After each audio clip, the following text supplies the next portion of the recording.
I'm killing myself, man. You want me to take over? Yeah, switch. I kind of feel like a little bitch that's copping out.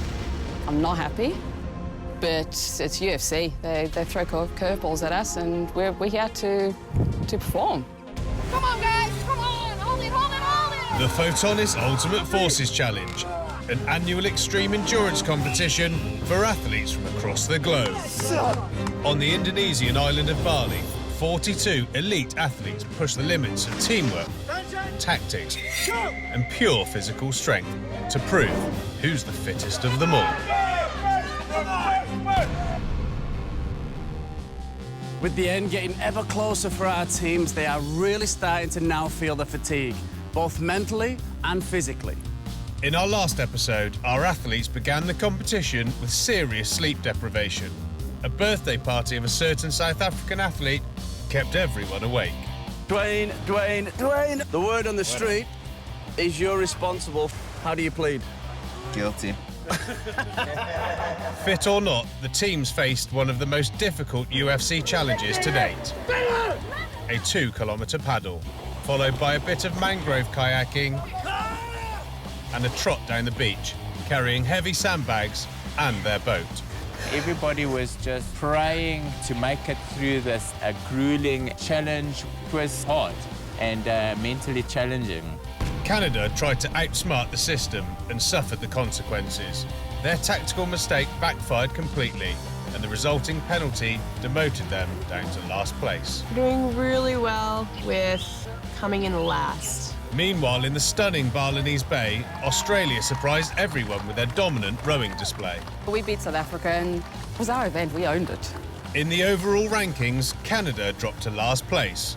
Australia's good showing allowed them to leapfrog the Canadians. They are followed by Team USA, which is handicapped by the injury of one of their teammates, while Belgium continue to make up ground on the competition's leader, South Africa. Before today's challenge, the athletes were allowed some downtime on the beach.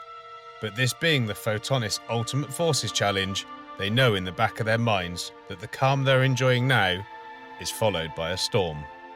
Another beautiful day on the beach of Bali. I'm loving this. This is exactly what I was hoping the UFC would be, just random challenges, obstacle courses, a mix of running, swimming, lifting, being a little bit tactical and strategic in ways, and I'm loving it. I'm looking forward to the next challenges. I heard they were going to be even longer, so that would be good for me. So I'm excited. We're definitely running on a high, and we hope to keep it through. Depending on what today's challenge is going to be, we'll see how we go and hopefully use it to our strength. A day full of surprises awaits our athletes, but only our athletes, because our man Chris knows it all. This next challenge will see our teams pushed to the absolute limits again. With a high tide and a rough current, just two of the ingredients to worry about, this search and rescue challenge really needs thinking about. This military amphibious course will require skills that work both in the water and on land. The teams are challenged with 4 kilometres of running, swimming, and of course reconnecting with some old acquaintances along the way. So search and rescue, we're gonna make our way out into the water, make our way around 2 buoys. If we need to swim, we're gonna have to swim, or if we can stand and run through the water. Running knee-deep through water is a challenge few of these athletes have prepared for. Quite heavy, I think, because you are till the middle in the water, it will be tough.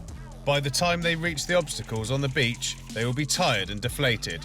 One thing is for sure, they certainly won't be happy. Pick up 4 sandbags and run with them along the shoreline to a carrier. Put all the sandbags on the stretcher, come with the stretcher back to the point where we start running from the sea. Drop off the sandbags and then run back, drop off the stretcher. And then have a fast sprint back towards the finish. The time will only stop when the last member of the team crosses the finish line. An endurance challenge on foot couldn't have come at a worse time for the winners of our previous challenge, Team Australia. We've got a running race. So you have to decide whether or not you stand down. Yep, done. I exacerbated the hamstring in the last activity to a point where it's probably elevated to a grade 2. So as it is, there's a fair bit of damage there. With running is just not an option at all. For this challenge, UFC rules state that you must start each race with at least 5 team members. So they're in good shape now, but the Australians must not lose another athlete to injury. An injury is something you can't plan for. It affects the dynamic of the team. You know, the team have lost a male, so in a pretty heavy activity, that's tough for people to pick the slack up on. It's a bit of a bloody tragedy in a way.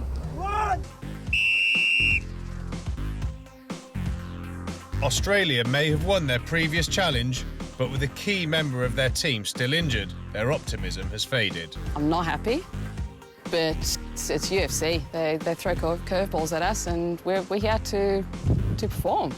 So we change our strategy and we just go out and give it our best. Meanwhile, the team is desperately trying to reach the first buoy in the best way they can. It's a struggle for sure, and bad for morale. And I had a grumpy face on, was sulking pretty much up until the swim, but then I kind of had a little talking to myself and partaked in the team activity again. Same as always, we give it our best. Just hope that we cross the finish line all together. But already in the first few hundred metres, the pace is down. It was a really tough race. The water was quite shallow in parts, and then it sort of got to this deep, which was this deep for me, but a bit short. So the water depth was a bit tricky because it was difficult to swim. You scraped your knuckles on the reef underneath. As a team, exhausted from running, swimming and scrapping their way through over a kilometre of water, Australia finally arrive at the second leg of today's challenge. And then coming back in and collecting our sandbags. Well, we all love sandbags. They're Vicky's favourite. I think they're just keeping them in for that reason. 20 kilos each, 4 in total. You're welcome. Because we had won a race, now it was starting to get a little bit more serious, and so there were more nerves and a little bit more concern that we might not do so well, because all of a sudden we realised that we probably could be a bit competitive. So yeah, the nerves were up. With the sandbags placed on the stretcher, Australia are now ready to trudge half a kilometre across the sand. Good luck, that stretcher's now fully loaded. I think we worked well, especially carrying that stretcher. It's bloody heavy. As in a full 100 kilos heavy. Nevertheless, the team is trying to stick to its plan. When one team member felt that they were battling, another one stepped in, and we just kept pushing forwards. Come on, not far to go. Good to go? To everyone's relief, the sandbags can be dropped. Now the stretcher must be returned to the other side of the beach. Go, mate, turn! Round the flag, round the flag. The running home on the beach, though, with that weight and the softness of the sand was exhausting. All our muscles were burning. It was an incredibly exhausting race. But with that exhaustion, you know, 5 or 10 minutes later, it's that exhilaration as well. So, yeah, it's good. Just a few more metres to go and Team Australia are finished, but the clock only stops ticking once that last team member crosses the line. Come on! Let's go! Good work. Robin, awesome finish. Back doors in the mud. Great work, Adam. I'm not a runner. No, never confessed to being a runner. Of course we enjoyed it. Once we finished, yeah. That was fantastic. Up next we have Belgium, a team with several fanatic endurance runners. We are pretty excited about our new challenge. We are all fit, so we're gonna go for it. But this isn't the type of running they're used to. Running through the sea, I think that was the heaviest part. Because you can't see in the water what it's in it. There are rocks, sometimes there is a hole. You have to run a little bit careful, but also quick. It's hard to run in the sea. It was the hardest part.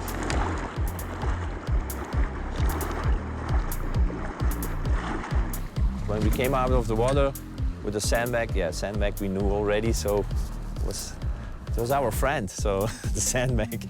And of course, friends can sometimes plot against you.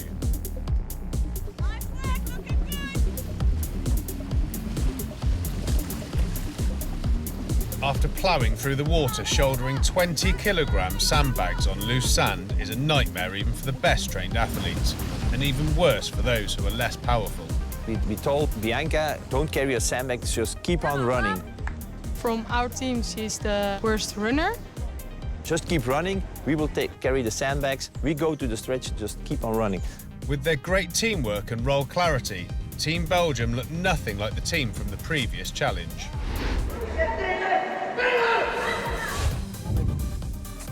She just turned around and she started running back to the starting point. We took the stretcher, put everything on, we start running. The distance stays almost the same, so that we thought it will be okay. In the meantime, Bianca is running her own race. She did really well. She just kept on going. She said, I got a little part in my head. He says, run, run, run, run. So she did really good. Team Belgium have just arrived to drop off the sandbags now. They've taken a little bit of a different tactic. Will this work for them? Who knows? They've got some times to go against. And so far, their strategy seems to be paying off. We came back and then we almost finished together, so Bianca was a little bit in front of us, so it was, I think, a good tactic. Come on! Squeezing every bit of energy out of their bodies, Team Belgium crossed the finish line. Come on! Come on, guys! Oh, my God.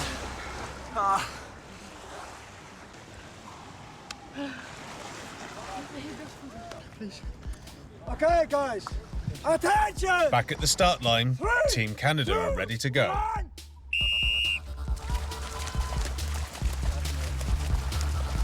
We had to run in the water to a buoy that was fairly far out. The tide was out, but it was coming in, and we knew we had to be quick or we were going to be swimming. So we ran as quick as we could, ended up swimming to the one buoy that was far left. Policeman Paul is the first to reach the sandbags and quickly heads up the beach. His teammate Matt arrives shortly afterwards and one-ups his teammate by taking two.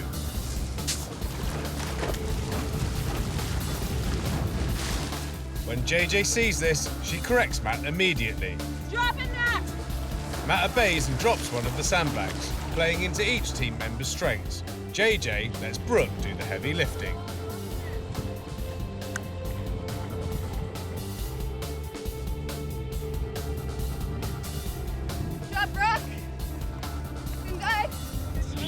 I shared my sandbag with Carson. Her and I crushed that bag. But with Paul waiting at the stretcher, it immediately becomes clear that something is wrong. It's taking way too long for the others to reach the turnaround point. The guys are on their way, but it takes a while for the girls to catch up, even though they're dividing the weight of the sandbag. Brooke and Matt have arrived, but the clock keeps ticking.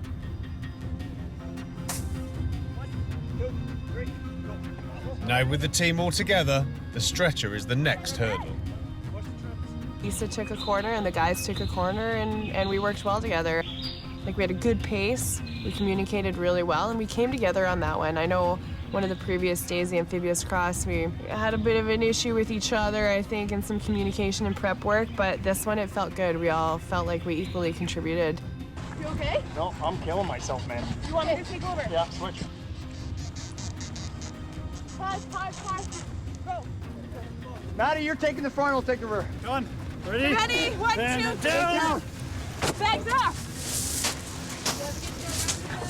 At this point, Matt and Paul take the lead. Things seem to be going very well now that communication is restored. We worked as a team and we finished it, and that says a lot, I think. Dropping the stretcher means every athlete for himself. Just 500 metres left. But remember, the clock only stops when the last team member crosses that finish line. Matt, looking spent after carrying all that weight, finishes last. And with him over the line, the clock can stop. Guys, good effort. How was that? It was good. Oh. Yeah? Yeah. What's it like out there? That current looks like it's getting up deep, the top. buddy. It's getting deep. Yeah. Yeah. How did you feel? Strong. Yeah? That was fun. We worked well as a team this time. Yeah, we did. Yeah. You had a real good tactic going there. I saw the guys shoot off from the girls and carrying a couple of bags in and then leaving them for you. They killed it. They're such a strong start, right? So it makes it easier for us to pick them up towards the end and share them, right? And then I think we distributed the weight evenly so we could have a steady pace throughout. We talked about it, but you know how it never works how planned, but that one did. Like, that's the best we could have done. It just felt good because we were a team. Teamwork is essential. This much is clear. Let's see how Team South Africa will do. They're up next. With us being one of the last teams to go into this obstacle, the tide was coming in. All the other teams to go ahead of us were sort of going straight out for the buoy, trying to find the shortest way possible to the buoy. The problem with that, with the tide coming in, is it gets deeper. It's quite a lot of walking through the water, running through the water. It's going to tire out your legs. So what we decided to do was we saw there was a sandbank out to the left, quite a far way out to the left. We decided, you know, go out the sandbag, rather run an extra 200, 300 meters, you know, save the legs trying to get through the deep water. One thing is for sure, like the others, the first part seems to sap a lot of energy from the athletes. And energy is desperately needed during the rest of the challenge. But as always, the morale is high. I think everybody was on a very strong foot today, and everybody was determined to make up for the lack of ability and strength. Team South Africa seem highly motivated, but it doesn't show in their pace. Saving energy at this point could be their strategy, and it's precisely these types of tactics that can win races. Nevertheless, with more meters to run, South Africa have to pick up their pace. We boasted and bragged every single day, and we had bragging rights. And now all of a sudden we were losing these bragging rights, and we were making a mockery of ourselves by losing. Just hearing the other countries just take a dab at us was what drove us to push that much harder and go for victory. Team South Africa have led the Photonis Ultimate Forces Challenge from day one, but over the past few weeks they've been losing ground. If they want to retain their top position, they have to start winning races, beginning today, and they sure know it. It just makes you that much more hungry to go for victory and to get the gold. Exhausted from their swim, but eager to put the other teams in their place, they quickly make their way to the second leg of the challenge. As a team, they reach the stretcher. Come guys. 1, 2, 3, up. Back! Oh, a bit lopsided at first. They quickly adjust and trot down the beach.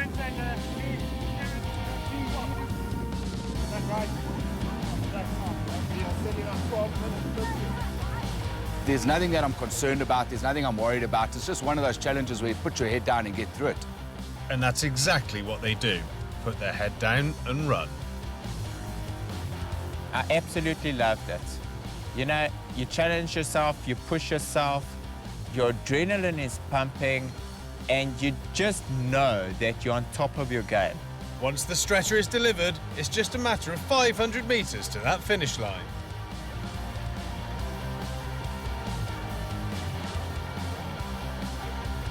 Sucking up every last bit of oxygen in their lungs, they sprint towards the finish line. When it was finished, you actually question yourself, is that it? Is that all? I want more. I want to do it again. The team finished strong with Dina in front. She's been ill for the last few days, but came back and gave literally everything she had for this race. Yes! Well done. During our stay in Bali, there were quite a few contestants that came down with Bali fever. Dina is an absolute fighter. She's incredibly strong. She's incredibly mentally strong. And she was determined not to sit out, and she was determined to get involved. And unfortunately, her lung capacity couldn't sustain having the fever and everything. She did take a lot of strain, and she did put her body under immense pressure and stress. And I think it was only afterwards that we realized just how hard she pushed herself, and she needed oxygen and she needed medical attention. But top athletes tend to recover quickly, and fortunately, Dina is no exception. 15 minutes after finishing, Dina is back on her feet, but she knows more challenges await.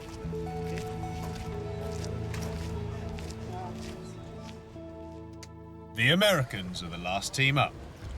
We're down to 5, and Steph's a little injured, but we're really excited to see how we're going to perform today. During the last relay race, Stephanie injured her ankle. It's a genuine point of concern, but the team decide to start anyway. As soon as we started going, her ankle gave out. That's not good. Well, as a team, we'll just stop this one then. It's frustrating. I caught my foot in the rope ladder and sprained my ankle. Tried doing an event yesterday and made it worse.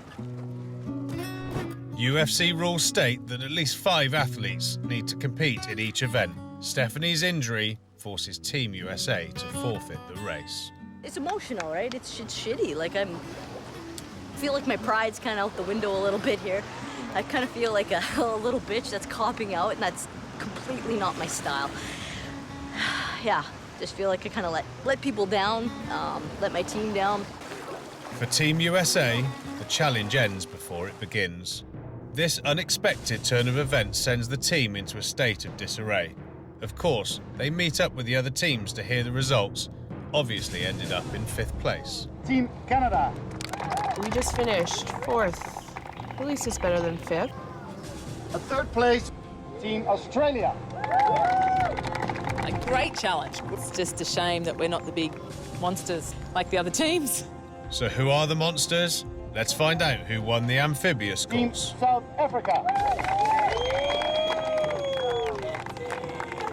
We absolutely had so much fun, and the strategy was just put it all out, and wow, we put more than what was required. We absolutely smashed it. And with South Africa victorious, this automatically means Team Belgium comes 2nd. Great feeling. We came up 2nd. It's unfortunate, but we just couldn't make it with 2 players down.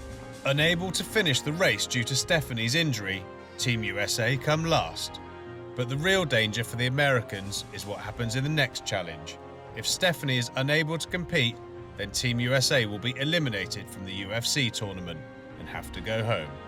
As the tournament heads into the final stretch, several teams are fighting for survival. South Africa and Belgium did exactly what they needed to sustain their leads. But Australia, the USA and Team Canada have work left to do if they want to reach the finals. Team USA in particular dire straits as they risk elimination from the whole competition. Today was a tough day, especially for Team USA. Will multiple injuries mean that this could be the end of their Photonis Ultimate Forces Challenge? It's always on your mind when you know there's an elimination coming up, but you don't focus on that because that's all you'll think about. It was gutting to see them. I think it's a battle of your immune system, injuries. Obviously, we're the only team that has had all 6 ready to do every single one. Good morning. How's it going? Oh, not too bad. How are you? The competition's getting more and more exciting, so stay tuned.